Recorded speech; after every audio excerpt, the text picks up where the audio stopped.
need to drill concrete, normally you go out and you grab a masonry bit and you drill your masonry with a masonry. The masonry bit is normally great for something like a concrete block, concrete wall. When you get into a poured floor that's 6,000 or 7,000 PSI, something that's really hard concrete bits fail quick. And if you run in through a piece of concrete and hit something like rebar, it's all over. Another reason why you'd want a bad dog bit, I'll just give you an example. This is a piece of granite. This is 8 on the Mohs scale, absolute black granite. You put your masonry bit in there,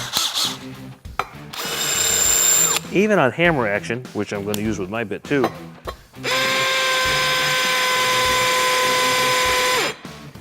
not a lot of luck. You'll be there for a long time. Now, again, a masonry bit is good.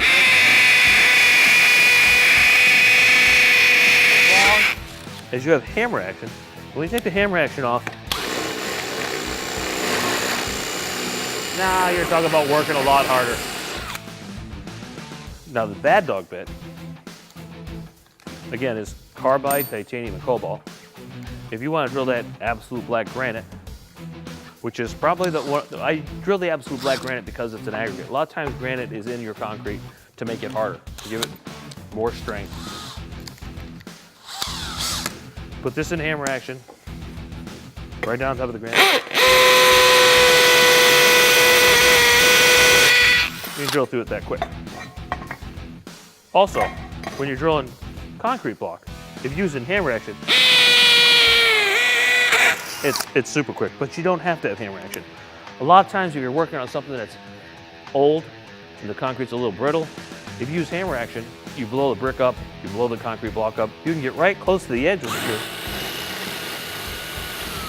You can see I'm not using hammer action, and I don't blow the side of the brick out, especially if you're putting a screw in a wall. But that is the difference between your masonry bit and your bad dog bit.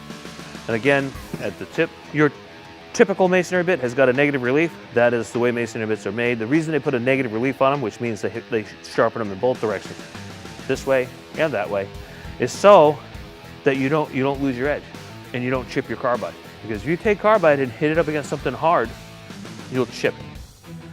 The reason that if you look at a bad dog bit is sharpened 118-degree flat grind. Only one direction is sharpened. That way when you're drilling something like a piece of ceramic tile, you actually cut your way through it. When you're drilling this granite, I can use hammer action, but even without hammer action, I can cut right down through that granite tile. This is something you could never do with a masonry bit, because it's actually cutting the granite tile.